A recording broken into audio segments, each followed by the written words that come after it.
మంచుకున్నలే కులం ముచ్చట్లతో మళ్ళీ వచ్చేసిన ఇయ్యాల డెడ్ లైన్ చూసేద్దాం పరి. ఆశ పెట్టి లక్ష్మీనారాయణ సార్ ఇల్లును ముంచిన దొంగలు 100కు 500 ఇస్తామని దోషిండ్రు 2.5 కోట్లు. తప్పిపోయిన పిల్లను అప్పజెప్పిన మంత్రి సీతక్క కాళ్లకు గిరికలు కట్టుకొని మేడారం తిరుగుతుంది అక్క. భూభారతిలో బయటపడ్డ భారీ స్కాము 48 కోట్లకు కొల్లగొట్టిన అక్రమార్కులు. నిరుద్యోగులను నిండా ముంచిన రేవంత్ సర్కార్ అరెస్ట్ ఏపిచ్చుట్ల సీఎం సార్ ఉన్నాడు కావచ్చు ఫుల్ బిజీ.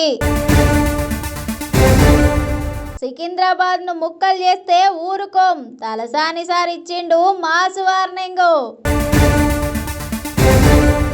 మొన్న అల్లు అర్జును నిన్న ప్రభాసు హరీష్ రావు అయ్యిండు మస్తు గరం.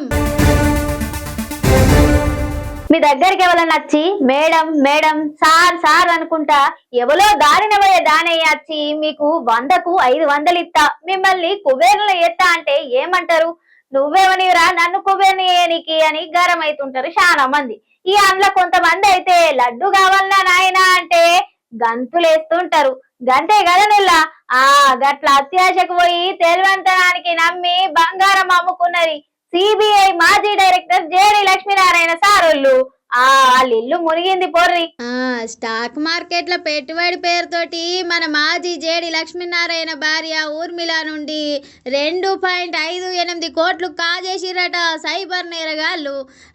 తాము సూచించిన విధంగా పెట్టుబడులు పెడితే అతి తక్కువ సమయంలో అత్యధిక లాభాలు వస్తాయని ఊర్మిళ వాట్సాప్ కు మెసేజ్ పంపిర్రట సైబర్ నేరగాళ్ళు. ఇక stock market profit guide exchange 20 అనే వాట్సాప్ గ్రూప్ లో ఏరిన ఊర్మిళకు ట్రెండింగ్ పైన అవగాహన లేకపోవడంతోటి మాయమాటలు చెప్పి కొన్ని స్క్రీన్ షాట్లు పంపి తను చెప్పిన విధంగా పెడితే 500% లాభాలు వస్తాయని నమ్మించిండట దినేష్ సింగ్ అనే ఓ వ్యక్తి. ఇక దినేష్ సింగ్ మెసేజ్లను బలపరుస్తూ తనకు నిజంగానే లాభాలు వచ్చినాయని గ్రూప్ లో స్క్రీన్ షాట్లు పెట్టిన వాళ్ళ ముఠాలోని సభ్యురాలు ప్రియసఖి ఇక దీంతో వీళ్ళ మాయమాటలు నమ్మి యాపిల్ యాప్ స్టోర్ నుంచి MCKIEYCM అనే అప్లికేషన్ ను డౌన్లోడ్ చేసుకొని డిసెంబర్ 24 తారీఖు నుంచి జనవరి 5 మధ్యలో 2.58 కోట్లు బదిలీ చేసిందట ఊర్మిళ. ఇక ఇందుకోసం తన దగ్గరున్న బంగారంతో పాటు భర్త లక్ష్మీనారాయణ దగ్గరున్న బంగారం కూడా తనఖా చేసిరట. యాప్ల లాభాలు కనిపించిన విత్డ్రా ఆప్షన్ కనిపించకపోవడంతోటి మోసపోయినమని గ్రహించి సైబర్ క్రైమ్ పోలీసులకు ఫిర్యాదు చేసిండ్రట.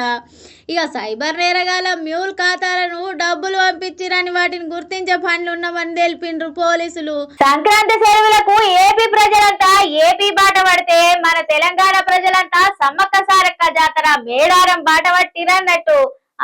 జాతర 28 తారీఖు నుంచి అయినా కూడా ముందుగానే తల్లులను దర్శించుకునేందుకు చాలా మంది పోతున్నారు.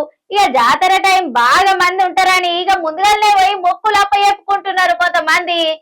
ఇక మన మంత్రి సీతక్క ఆన్నే నిలబడి పనులు చేపిస్తుంది. ఇగో తప్పిపోయిన పిల్లల్ని కూడా చేరదీస్తుంది సీతక్క. గీ తీర్ల చూడురి మీరు కూడా. ఇక తెలంగాణ కుంభమేళ మా జాతరకు ముందే మేడారంకు భక్తులు పోటెత్తిండ్రన్నట్టు. రోజుకు 1,00,000 మందికి పైగానే సమ్మక్క సారక్క దేవతల దర్శనానికి తరలొస్తున్నారన్నట్టు. ఇక ఒక్క రోజున్నాడు 2 లక్షల మందికి మీద మేడారంకు భక్తులు పోటెత్తిర్రు. జంపన్న వాగు జనంతో కిక్కిరిసిపోతుంది. ఇక అయితే వాగులా ఓ బాలిక మిస్ అయిందట. ఇక తప్పిపోయిన పాప ఏడుతో తిరగడాన్ని గమనించిందట మన మంత్రి సీతక్క. ఇక చిన్నారిని చేరదీసి ఎత్తుకున్నారు. ఇక పాప తల్లిదండ్రుల కోసం పోలీసులతోటి ఎత్తికించింది మన అక్క సీతక్క. ఇక చివరికి తల్లిదండ్రులను వెతికి పట్టుకొని వాళ్ళకు అప్పగించిండ్రన్నట్టు. మేడారం మా జాతర జనవరి 28 నుంచి 31వ తేదీ వరకు జరగనుంది. ఇక ఈసారి జాతరకు 1,50,00,000 మందికి పైగా భక్తులు హాజరవుతారని అంచనాలు ఎత్తున్నారు అధికారులు. అయితే మేడారం గ్రామంతో పాటు గద్దెలను పూర్తిగా ఆధునీకరిస్తున్నట్టు నేపథ్యంలో భక్తులు ముందస్తుగా పోటెత్తుతున్నారన్నట్టు. వేలాది వాహనాలు మేడారంకు బారులు తీరినాయన్నట్టు.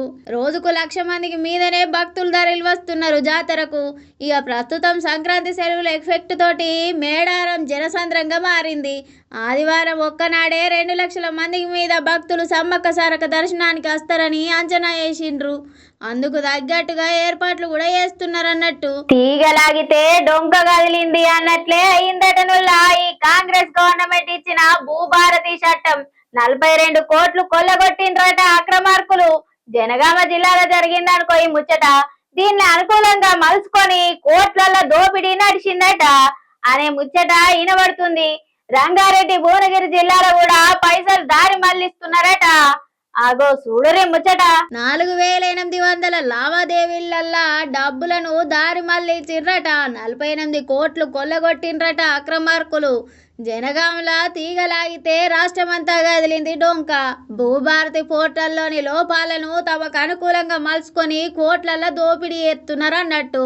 ఇక రంగారెడ్డి భువనగిరి జిల్లాల అత్యధికంగా సొమ్ము దారి మళ్ళిస్తున్నారట ఇక అక్రమార్కులు. ఇక భూభారతి రిజిస్ట్రేషన్ అక్రమాల మీద విచారణకు ఆదేశించిందట లోకాయుక్త. సుమోటోగా కేసు నమోదు చేసి సమగ్ర నివేదిక ఇవ్వాలని ప్రభుత్వానికి ఆదేశాలు కూడా జారీ చేసిండ్రు. అయ్యో అన్నా, అయ్యో అక్క, మాకు ఇంకా అర్థం కాలేదు. రేవంత్ రెడ్డి సార్ కథ ఇది. మీరు మోసపోయిర్రు అన్న రేవంత్ రెడ్డి సారు. ఒడ్డు దాటేదాకా ఒడ్ల మల్లన్న, ఒడ్డు దాటినాక బొడ్ల మల్లన్న కథ చేసిన నిరుద్యోగులను నిండా ముంచింది. హామీ ఇచ్చిన రాహుల్ గాంధీ సారు మొహమే బంగారం అయిపోయింది పో. ఇక చూడుర్రి, ధర్నా చేసిన నిరుద్యోగులను అరెస్ట్ చేయించుట్లా బిజీ ఉన్నాడు కావచ్చు మన సీఎం సారు. అశోక్ నగర్ లా మళ్ళోసారి నిరుద్యోగులు మెరుపు ధర్నాలు చేపట్టిండ్రన్నట్టు. ఇక ఆందోళన చేసుకుంటా నిరుద్యోగులు ఉంటే వాళ్ళని అరెస్ట్ చేసిండ్రు పోలీసోళ్ళు. రేవంత్ సర్కార్ కు వ్యతిరేకంగా ఆందోళన చేస్తురని ఉద్యోగ నోటిఫికేషన్లు విడుదల చేయాలంటూ డిమాండ్ చేసిరు విద్యార్థులు నిరుద్యోగులు. చిక్కడపల్లి సెంట్రల్ లైబ్రరీ వద్ద భారీగా పోలీసులు మోహరింపు చేసిండ్రన్నట్టు.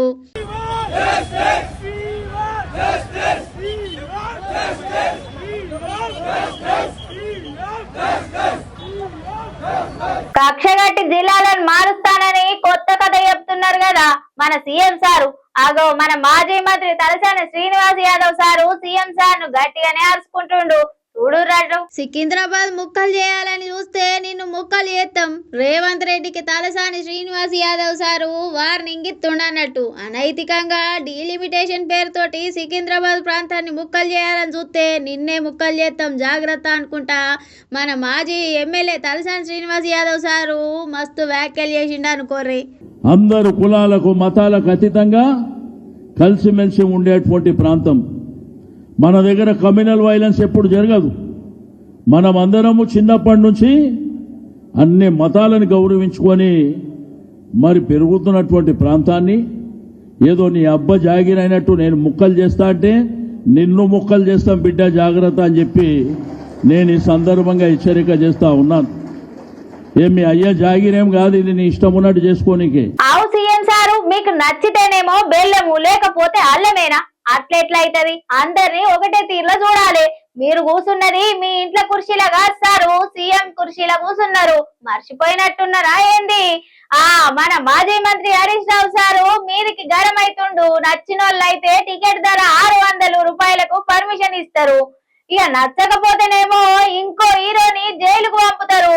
ఇక గిదేం పద్ధతి అనుకుంటా మన హరీష్ అన్న గట్టిగా నేర్చుకున్నాడు సీఎం సార్ ను. సినిమా రంగాన్ని ఓ పరిశ్రమగా ఎత్తుండ్రా, లేకపోతే మీ రాజకీయ కక్షలు తీర్చుకునే అడ్డగా మార్చుకున్నారా? ఒక సినిమాకేమో అర్ధరాత్రి దాకా పర్మిషన్ ఇయ్యరు, ఇంకో సినిమాకేమో 2 రోజుల ముందటే రాచమర్యాదలతోటి పర్మిషన్ ఇస్తారు. వచ్చేది కేసీఆర్ ప్రభుత్వమే అన్నందుకు ఒక హీరో సినిమా మీద కక్ష కడతారు. మీ పేరు మర్చిపోయినందుకు ఇంకో హీరోను జైల్లోకి పంపిస్తారు. ఇప్పుడు మీకు నచ్చిన వాళ్ళు అయితే 600 టికెట్ రేటుకు పర్మిషన్ ఇస్తారా? మొన్న ఎన్నికల్లో ఓడిపోయి నేడు రాజ్యాంగేతర శక్తిని ఎదిగి సినిమా టికెట్ల రేట్లను శాసిస్తున్న కనిపించని శక్తి ఎవలో. ఒక్క సినిమాకు కమిషన్ల రూపంలో ఎన్ని కోట్లు వసూలు చేస్తుర్రో ఆ వివరాలన్నీ త్వరలోనే బయట పెడతాం. ఆ శాఖ మంత్రికి తెలియకుండానే జరుగుతున్న ఈ సినిమా రేట్ల కమిషన్ల దందా మీద గవర్నర్ గారు దృష్టి సారించాలని, దీని మీద సమగ్ర విచారణ జరపాలని బీఆర్ఎస్ పార్టీ పక్షాన డిమాండ్ చేస్తున్నాం అనుకుంటా మన మాజీ మంత్రి సిద్దిపేట ఎమ్మెల్యే హరీష్ అన్న అన్నాడన్నట్టు.